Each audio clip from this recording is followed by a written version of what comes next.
في مفاجأة هزت الرأي العام، المحامي ماجد صلاح وكيل أسرة الراحل إبراهيم شيكا فجر تصريحات نارية عن سبب الوفاة الغامض.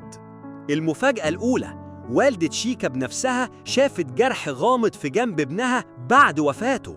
الجرح ده مش موجود في أي تقارير طبية رسمية، وده اللي خلى الشك يتضاعف حوالين إن في تلاعب أو سرقة أعضاء من جثمان اللاعب.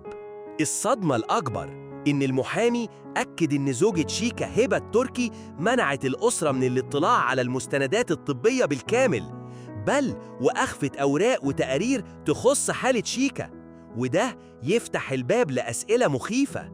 ليه منعتهم؟ وإيه اللي بتحاول تخفيه؟ لكن ده مش كل شيء.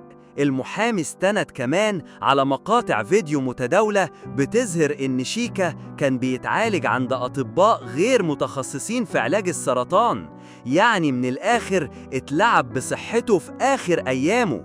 وبحسب شهادة الوفاة الرسمية، شيكا مات نتيجة جلطة رئوية قاتلة تسببت في انسداد شريان الرئة، وده أدى للوفاة الفورية.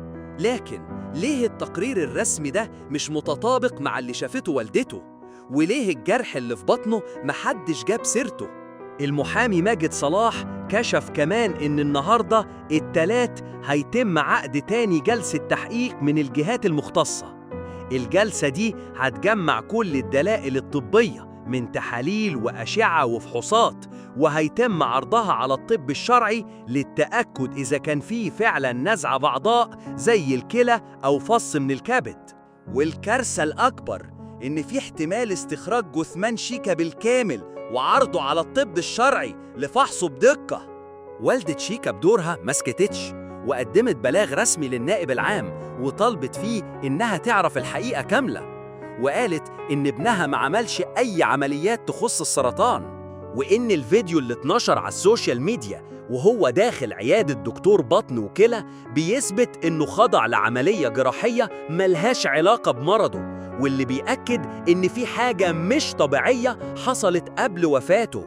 أما عن زوجته هبة التركي فالمحامي ما يعرفش إذا كانت جوه مصر أو بره، لكن أكد إن وجودها أو غيابها مش هيوقف التحقيقات اللي ماشية في مسارها الطبيعي.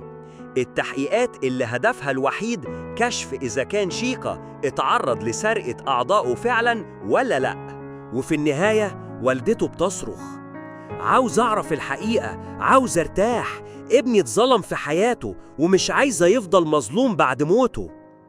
القضية مولعة والتحقيقات شغالة، واسم شيكا لسه بيهز السوشيال ميديا. هل فعلا اتسرقت أعضائه ولا مجرد شائعات؟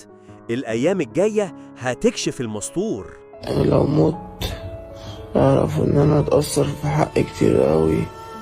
المسكنات مبقتش تعمل حاجة والمرض انتشر في جسمي.